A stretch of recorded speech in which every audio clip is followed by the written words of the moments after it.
Hello, this is Tommy DeLeo, and for the next hour, I'll be reading from the Friday, June 19th, 2026 issue of the Democrat Chronicle of the Niagara Frontier Radio Reading Service. Please enjoy. Trump's legacy rests with federal courts. President Donald Trump is pursuing his objectives with unbridled ambition. Whether those policies will go into effect is still largely in question, though the legislative branch of government has shown little appetite to restrain him. The judiciary may, from prosecuting his opponents to dismantling agencies created by Congress to exerting control over how Americans vote, Trump could leave a lasting impact on the power of the presidency, or not, if the court system stops him. Trump has attempted to flood the zone with illegality, said Norm Eisen,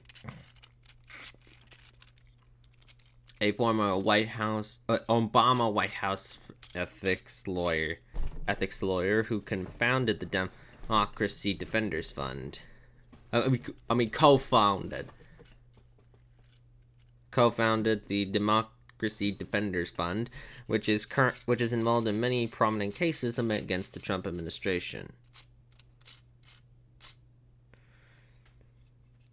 Wins for the president on major initiatives would represent a stunning break with American constitutionalism. More than 800 lawsuits have been filed to challenge second-term Trump administration executive actions, according to a litigation tracker from Just Security. That massive wave of litigation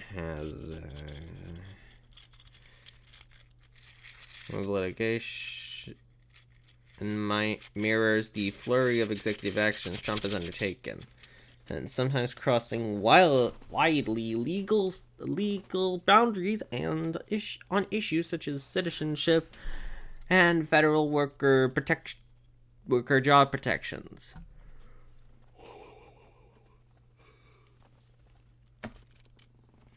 Already, the Supreme Court has curtailed Trump's economic and foreign policy agenda by striking down tariffs, saying he exceeded his legal authority. But it also licensed the administration to go forward, at least in the short term, with several policies, such as federal immigration agents questioning people based on factors like appearing to be Hispanic, speaking Spanish, and working in construction. The real problem is the unrelenting, unlawful rulings issued by some lower court judges who push their own policy goals and are clearly triggered by President Trump's agenda. White House spokesperson Abigail Jackson said in a statement, Justice Department spokesperson Natalie Boulder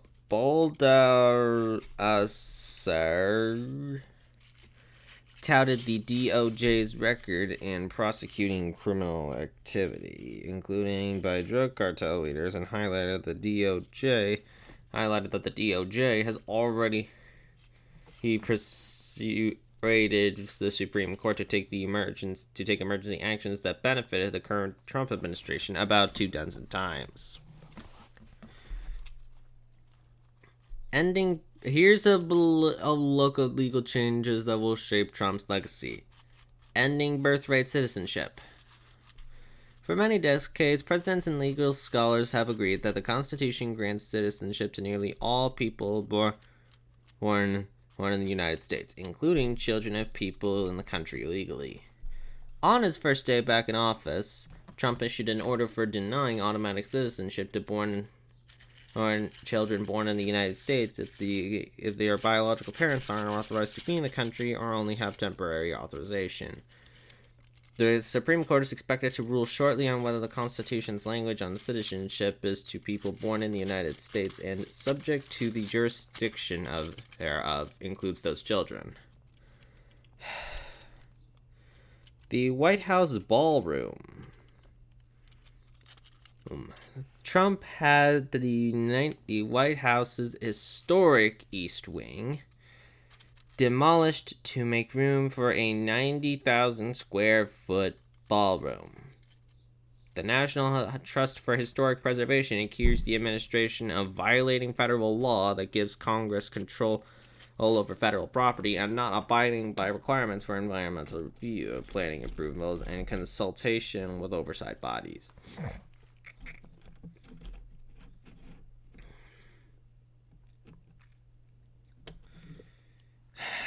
The administration argues that the effort falls under the president's authority to alter or improve the White House, and says the construction will advance national security needs. A federal trial judge halted above-ground construction in mid-April while the litigation goes forward, but an appeals court has since allowed construction to continue while it considers the administration's appeal. The Kennedy Center. A board largely appointed by Trump to rename the Capitol's Kennedy Center Performance Hall the Trump Kennedy Center. After ticket sales dropped sharply, the board decided to close the center for about 2 years. U.S. Judge Christopher R. Cooper, an appointee of former President Barack Obama, ruled that the board had probably overstepped its authority. He ordered the board to remove Trump's name from the building and halted the shutdown plan. An appeals court declined to halt the removal order, and Trump's name came down in the early hours of June 13th. Mail-in voting. Trump issued an order that interferes with mail-in voting and threatens states' control over voter lists. He directed the U.S. Postal Service to create uniform standards to prevent the service from transmitting mailed ballots to people who are not approved to vote. Under the order, the Postal Service is supposed to provide each state with a list of enrolled voters. The order comes amid claims from Trump that many elections Republicans lose, including the 2020 presidential election, are rigged. Several lawsuits are challenging the executive order as unconstitutional, given that the Constitution explicitly states that the states in Congress gives the states and Congress power over running elections, not the president.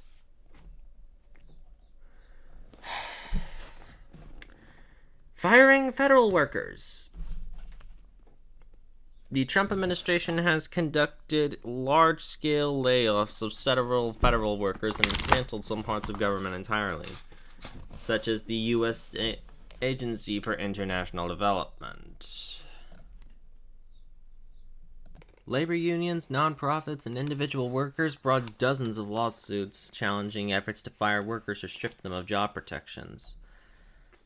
Courts are deciding cases over whether workers were illegally fired in retaliation for doing their jobs under previous administrations. Former Justice Department employees have fired multiple lawsuits saying they were fired for investigating or prosecuting cases tied to the January 6, 2021 riot at the U.S. Capitol.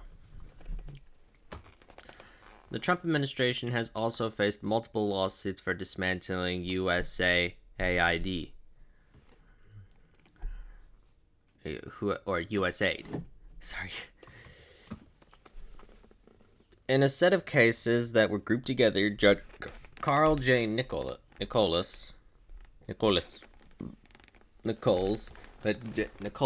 Judge Carl J. Nichols, a Trump appointee, cleared the way for mass dismissals of USAID employees and contractors, ruling the workers' issues were personnel related and should have been raised through administrative review process rather than in court.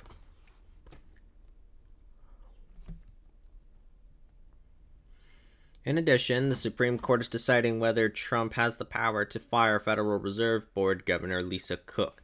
The Federal Reserve is a powerful economic regulator that has traditionally been insulated from presidential control.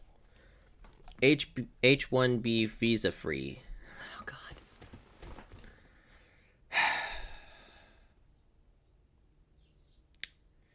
As part of a series of new restrictions on immigration, the Trump administration imposed a $100,000 fee for employers to apply for an H-1B of employee visa, which allows companies to temporarily employ highly skilled immigrant professionals in areas such as technology, engineering, finance, and medicine. This fee is being litigated on multiple fronts, with mixed results. Among the cases, Washington, D.C. Federal Judge Beryl A. Howell, appointed by Obama, sided with the government against a lawsuit from the U.S. Chamber of Commerce, leaving the fee in place until it expires in September. Howell wrote that the laws give the president a broad authority to regulate entry into the United States. The Chamber of Commerce has appealed.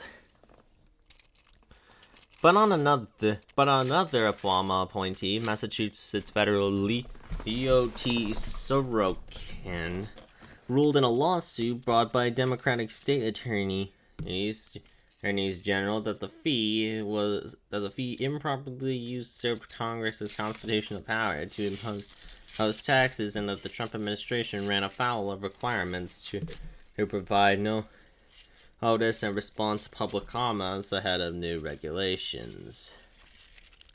The Justice Department has appealed. Another lawsuit against the fee, filed by religious and labor groups, is pending in a San Francisco court. Trump Gold Card. You've got to be kidding me.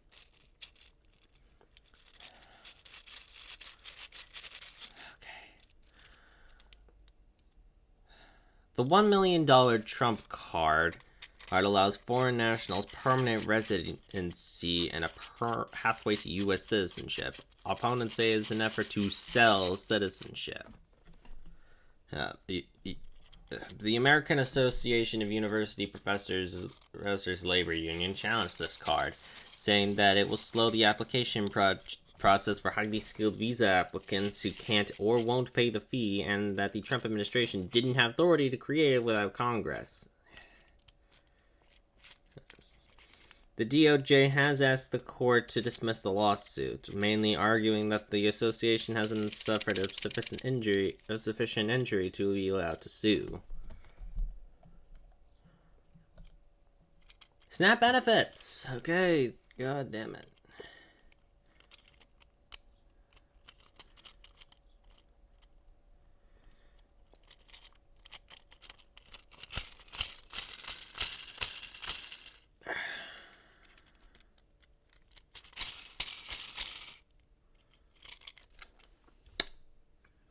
The Trump administration has restricted access to billions of dollars of federal food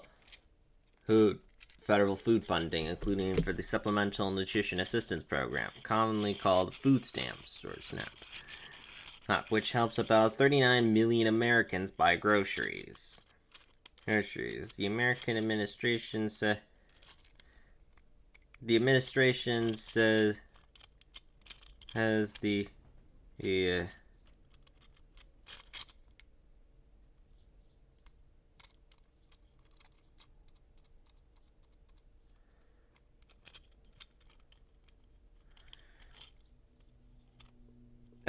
that says states will get that money only if they certify they are complying with federal anti-discrimination policies, which the administration is using to penalize race-based defamation action.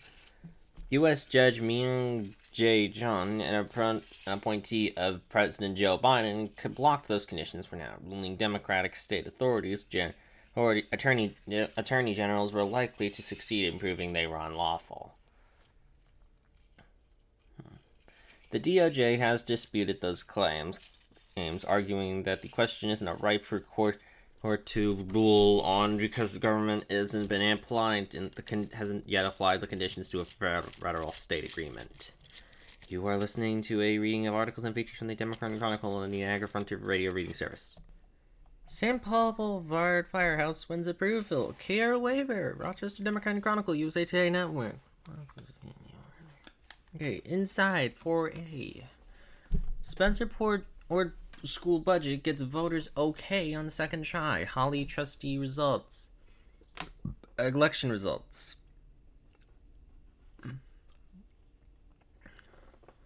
Voters approved a new firehouse for the St. Paul Boulevard Fire Department by a margin of 840 to 435. Live on June 16th. The vote follows a failed December proposal that drew in 485 no votes to 358 yes votes and 3 invalid ballots. The $21.8 million project would build a new facility designed to meet modern safety and staffing standards. But it was staffing and staffing needs. Sorry. With this proposal, the estimated impact for the average homeowner is $44 per year. The officials say the current building constructed in 1990 no longer meets NFPA 1,500 safety guidelines or modern cancer prevention for standards for fire stations. Officials say the current building. Officials cited frequent plumbing and HVAC issues and the lack of space for storage, fitness, wellness, and training. The firehouse only has one shower and does not have any private, gender-inclusive bunk rooms. Juneteenth festival highlights include parade, shields. Rochester Democrat Chronicle, USA Today Network. This weekend, the annual Juneteenth Festival will return for 2 days of celebration and live entertainment. This year, 5,000 attendees are anticipated at the 2026 Rochester Juneteenth Festival. The 2-day festival will take place June 19th to 20th at the Martin Luther King Memorial Park, located at C53 Court Street. Admission is free, and guests can park for free at the Strong National Museum of Play, located at 1 Manhattan Square Drive. Over the 2 days, attendees can expect live performances from local bands, dance groups, and more. Headlining this year's festival is Rochester's very own Danielle Ponder. Ponder is a Rochester native and gained international recognition for her as an R&B soul artist after her debut album Some of Us Are Brave, released in 2022. Ponder plans to premiere a new single during her live performance.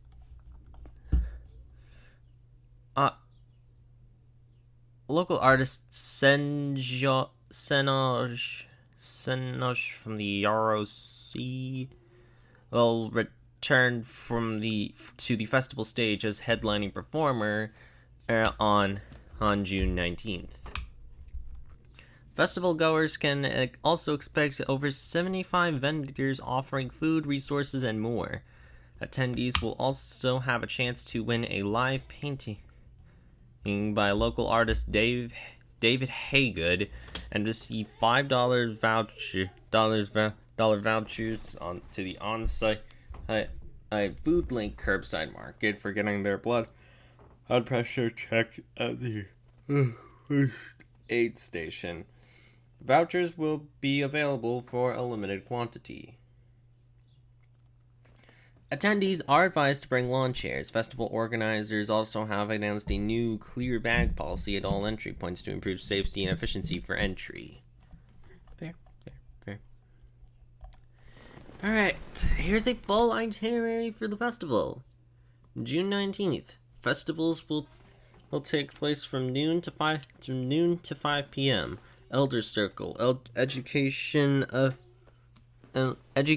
on the history and significance of Juneteenth, honoring MLK junior commissioners, announcing funding for Black-led initiatives. Performers and entertainment, June 20th. Festivals activities will take place from 11 a.m. to 8 p.m.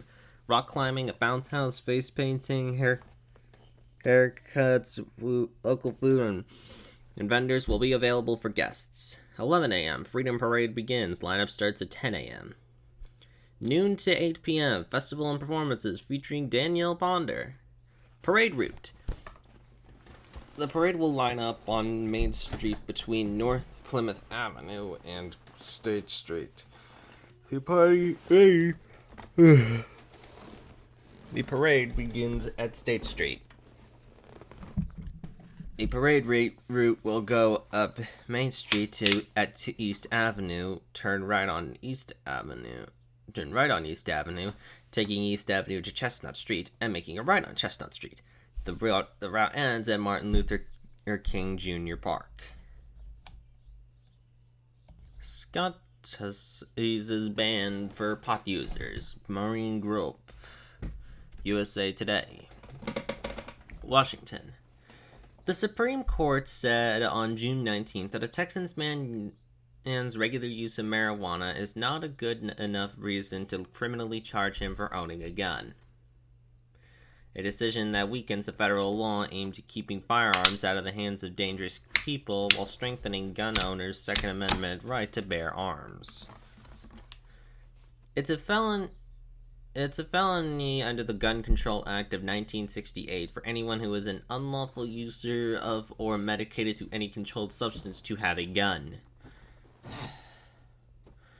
The Department of Justice defended that restriction, even as the Trump administration is moving to expand gun rights and reclassify marijuana to a less dangerous category of drugs.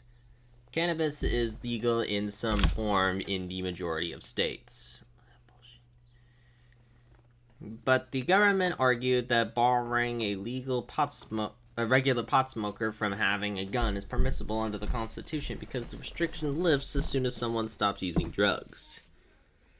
Justice Neil described the court's a unanimous decision as a narrow one. He said it does not address efforts to bar addicts from having a gun, to keep guns out of the hands of convicted felons, or deal with whether the government can show that a particular person's use of marijuana makes him too dangerous to be armed. But the government cannot imprison someone or disarm them for life simply for using marijuana a few times a week, he wrote. In saying this much, we do not question that sometimes an individual's unlawful use of marijuana or any other controlled substance may render him a danger to others, Gorsuch wrote. But again, the government disclaims the need to show anything like that in this case. At the time of his arrest, Ali Yamani,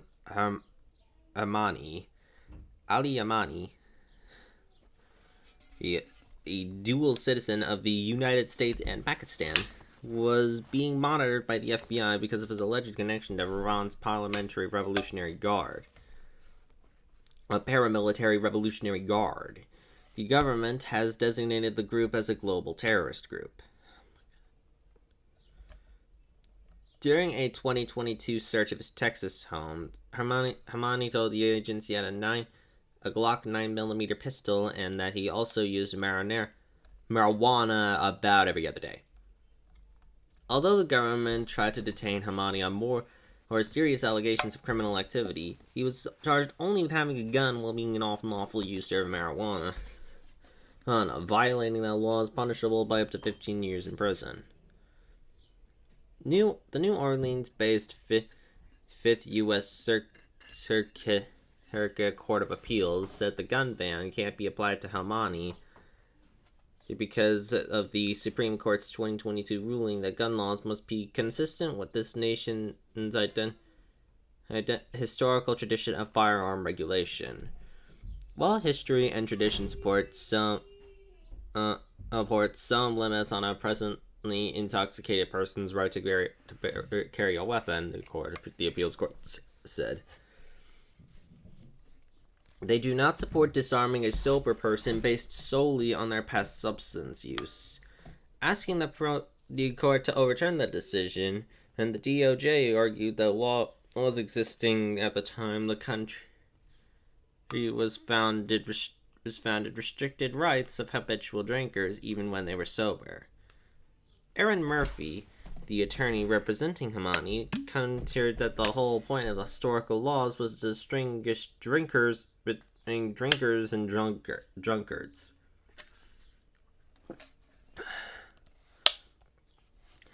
The modern law, she said, can't sweep so broadly to capture something that is the type of thing that people regularly all throughout the country lawfully use a few days a week, she said during the March oral arguments.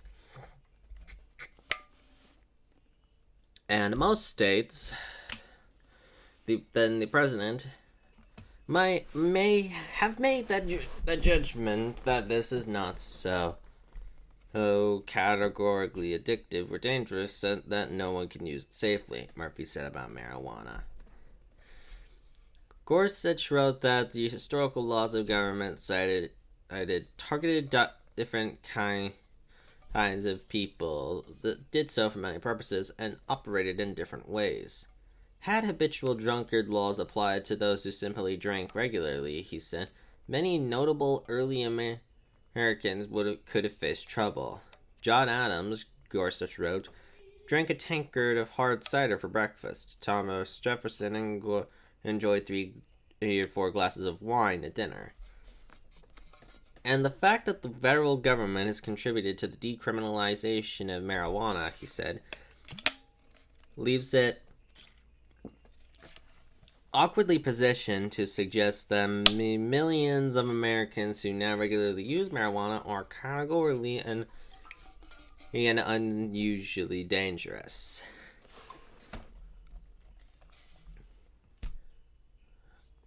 Gun rights groups and cannabis legalization programs supported Hamani, as did the American Civil Liberties Union. With nearly half of Americans reporting marijuana use at some point in their lives, this ruling protects the right of millions and curbs the government's ability to impose arbitrary and discriminatory penalties, Cecilia Wang, legal director at the ACLU, said in a statement. Gun safety groups, which have opposed the Trump administration in other Second Amendment cases, back the Justice Department. The National Association of Criminal Defense Lawyers says the provision of the act at issue is being used less for public safety reasons and than as a tool for selective prosecutions, leverage in plea bargains, or as a means of incarcerating otherwise law-abiding citizens when the government's primary theory falls short. Hamani's case in the association, said in a filing, makes their point. The government couldn't make its preferred charges stick, so the law at issue would provided an easy fallback because both the drug use and firearm ownership are both ubiquitous features of American life. God bless America. The government says it charges more than 300 people a year with having a gun while being either an unlawful user of a controlled substance or drug addict. What's the difference? The DOJ says that provision plays an integral role in a set of rules designed to keep firearms out of the hands of dangerous people or irresponsible people. The Gun Control Act of 1968 was passed in response to the assassinations of both Robert F. Kennedy and the Reverend Martin Luther King Jr. Hunter Biden, who was later pardoned by his father, President Joe Biden, was convicted in 2024 for violating the law by purchasing a gun despite having an unknown drug addiction. You are listening to a reading of features and articles from the Democrat Chronicle on the Niagara Frontier Radio Reading Service. Arthur's remnants will linger through weekend. Doyle Rice and Janine Santucci. Okay, USA Today. Tropical storm Arthur has passed, but its remnants continue dipping heavy flooding rain across the southeast. Heavy rainfall and the potential for life-threatening flash flooding remain the primary hazards with this system on June 18th, according to the National Hurricane Center. There was also a chance for tornadoes for parts of the southeastern United States throughout the day. Ongoing heavy rainfall could prolong the flood threat into the weekend, and the Hurricane Center said. The remnants of Arthur were expected to continue tracking. Were expected to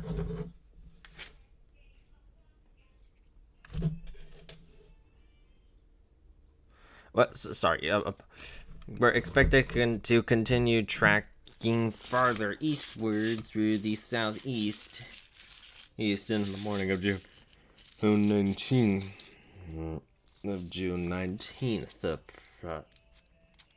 The Weather Prediction Center said in an online forecast bulletin. And the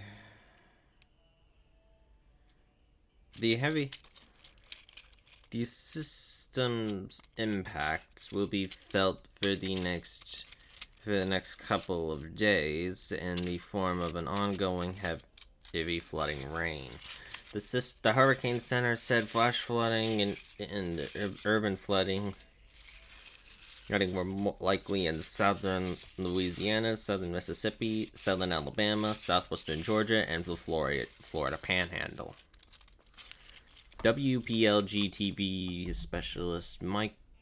hurricane specialist Michael Lowry said in an email to USA Today that the remnants of Arthur will get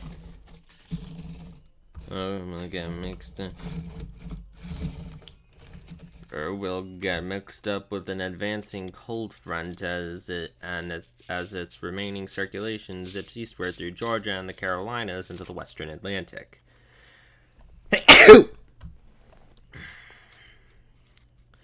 Once it emerges off the Carolina coast at late June 19th into early June 20th, it could try to redevelop over the western Atlantic, he said.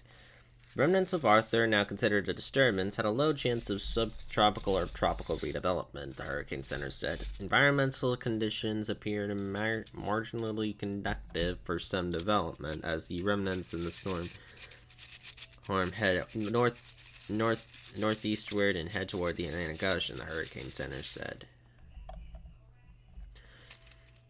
Regardless of development, heavy rainfall with the potential for widespread and life-threatening flooding is likely across portions of the southeast United States during the next day or two, the center said the morning of June 18th. Okay.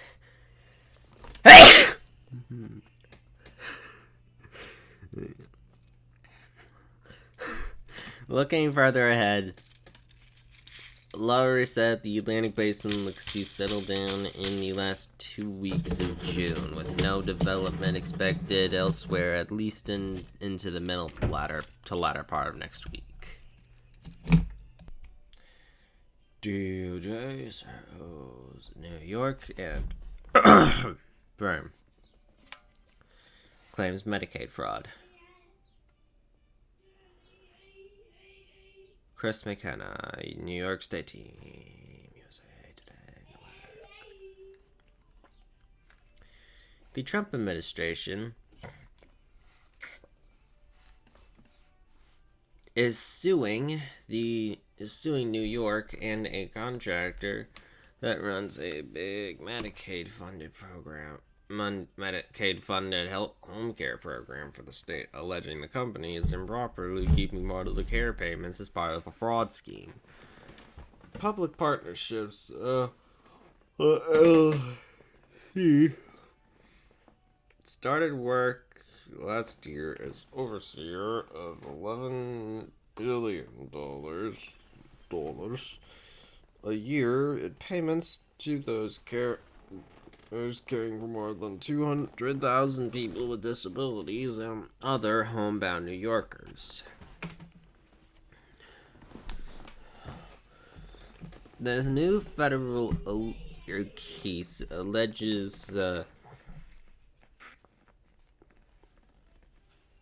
company was supposed to be paid a fixed rate for its services but has paddled its profits by raising caregiver bills and keeping it millions as its share.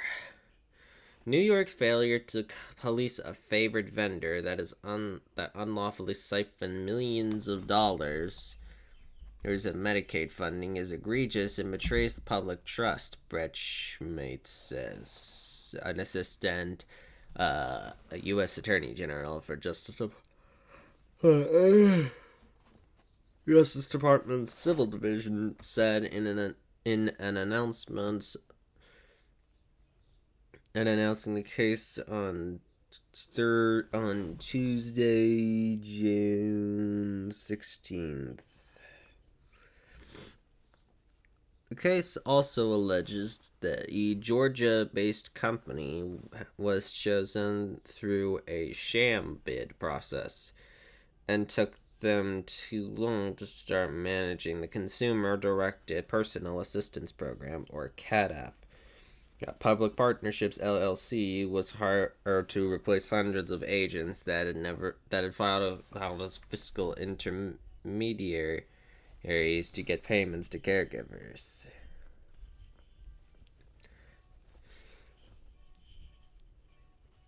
What about New York health officials say about Medicaid fraud accusations? Governor Kathy Hochul's administration fired back after dismissing the case was filed in Brooklyn based Eastern District of New York, dismissing it as a politically motivated action with no legal basis. A Department of Health spokeswoman called it the latest attempt by Washington Republicans to score political points at the expense of vulnerable New Yorkers.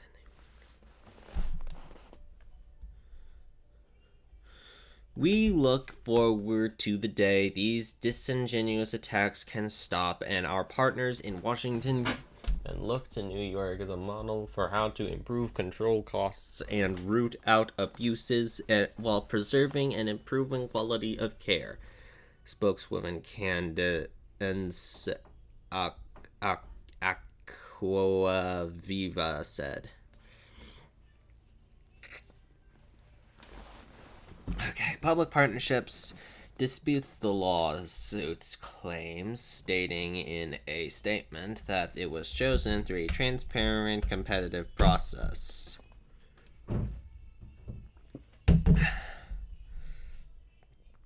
And has delivered greater accountability, consistency, and support for the hundreds of thousands of New Yorkers who rely on the CARE program.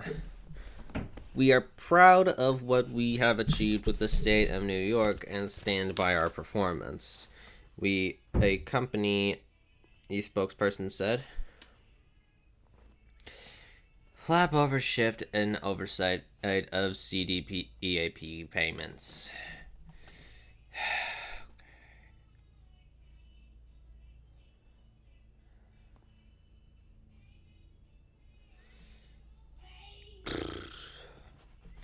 Hochul had pushed to consolidate the program's fiscal oversight under a single company,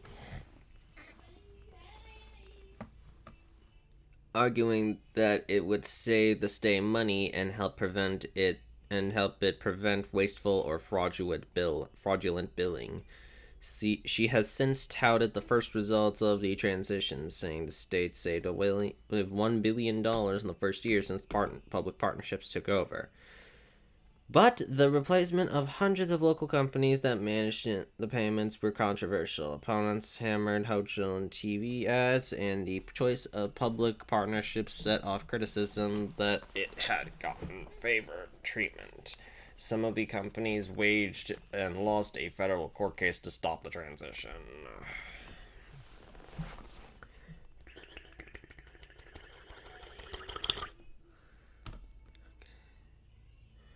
Republicans have been vocal critics, castigating the Democratic governor for the management change and the steep increase in CDPAP spending as the enrollment has surged. The Medicaid funding that supports the program comes partly from the federal government and partly from the state's own funds. Senator Rob Ortt, leader of the Senate's Republican minority, cheered the federal government's lawsuit against New York as a welcome probe of the program. From the outset, our members have sounded the alarm without implementation problems and the lack of transparency surrounding this massive overhaul. We are welcome to a thorough review of the process, Ortt said in a statement.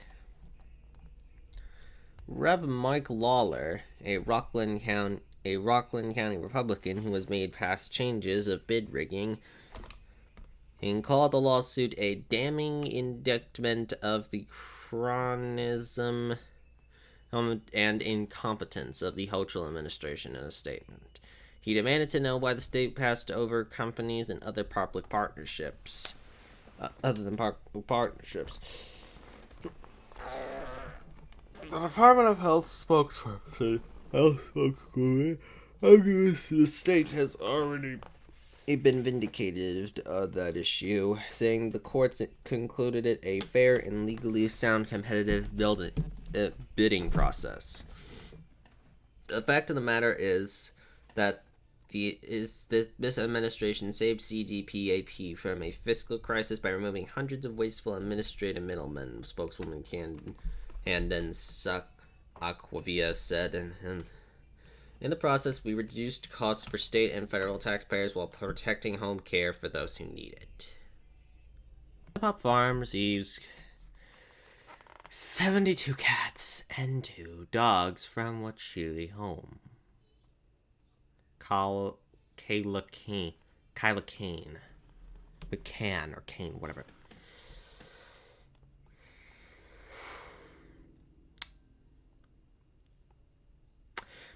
USA Today Network, Rochester Democrat Chronicle, whatever.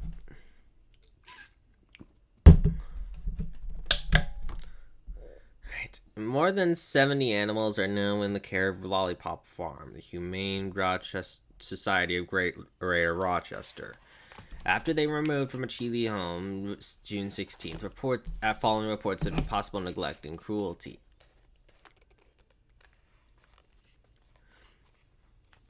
The agency said animal welfare investigators conducted a search warrant on the residence of Belmore Drive on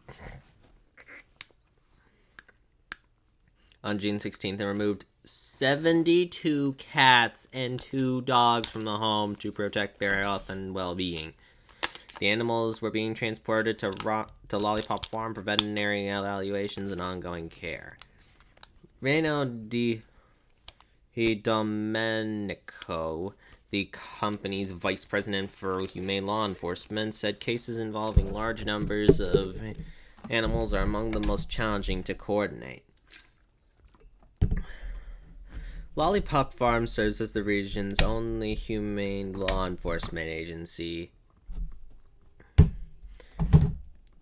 covering multiple counties across the greater Rochester area and responding to thousands of calls each year. While our investigations work to address concerns and ensure compliance with New York state law, Our shelter and veterinary teams mobilized to provide life-saving care and ongoing support, Domenico said in a statement.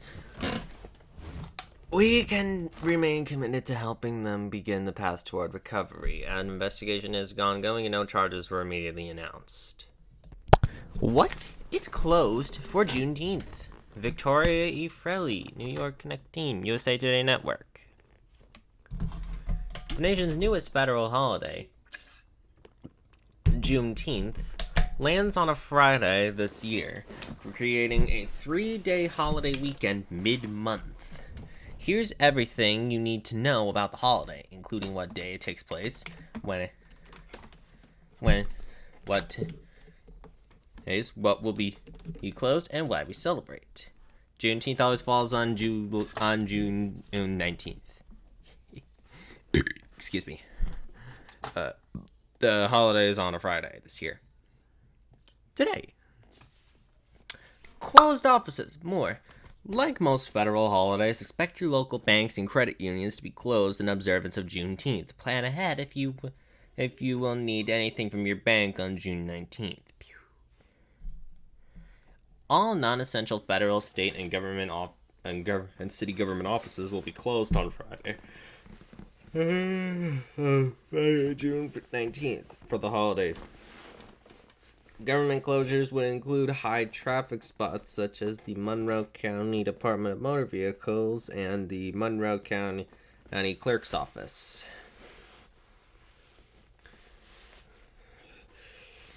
The public schools will also be closed for the federal holiday. Even with holiday landing during the last week of school in the Rochester region, some school districts only have 1 or 2 days remaining in the academic year after the holiday and 3-day weekend. Regarding private schools and universities, check the academic calendar to see whether they are closed or not. Mail packages. Your regular mail will not be delivered on June 19th because the U.S. Postal Service recognizes the Juneteenth holiday. You may, however, still receive deliveries. FedEx and UPS will be open and offering their usual services. Stores, restaurants. Even though it is not a federally recognized holiday, individual businesses determine whether or not they would like to be open on Juneteenth. You may want to call any local stores, restaurants, or other businesses you're planning on frequenting ahead of the holiday to check their schedules. Some will be open, some will not. Why do we celebrate Juneteenth? Juneteenth is a holiday marking slaves in Texas learning that in 1865 that they had been freed by President Abraham Lincoln's Emancipation Proclamation. And the executive order outlawed slavery in Confederate States starting in January 1st, 1863, at the midpoint of the Civil War. The holiday rose to prominence in 2020 amid nationwide protests about racial inequality after the deaths of Ahmaud Arbery in Georgia, Breonna Taylor in Kentucky, and George Floyd in Minnesota. Former President Joe Biden made Juneteenth a federal holiday in 2021. Gates daycare provider charged with child abuse. Victoria Frelly, New York Connect Team, USA Today Network. A daycare provider has been accused of abusing 5 young children in her care in an in-home daycare in Gates over a half-year span, according to Monroe County District Attorney's Office. Casey Raids is accused of physically abusing and injuring 5 children, all younger than 7, at her unlicensed in-home daycare in Gates between August 29th and 2025 and March 13th, 2026, according to the DA's office. Details on what injuries the children received were not released. The children involved 3 babies, less than 1 year old, 1 3-year-old, and 1 5-year-old, according to the DA's office. Gates police investigated the case. Rates, 31, was charged of 7 counts of second-degree assault and 6 counts of endangering the welfare of a child, a misdemeanor according to court documents. The 13-count indictment from a Monroe County grand jury was unsealed Wednesday, June 17th, in state Supreme Court, charging Rates. Rates pleaded not guilty in her arraignment and was remanded to the Monroe County Jail in lieu of $300,000 in cash, $900,000 bond, and $2 million partially secured bond, according to the DA's office. Reyes is scheduled to return to Supreme Court on August 18th for argument of motions before Judith Sinclair.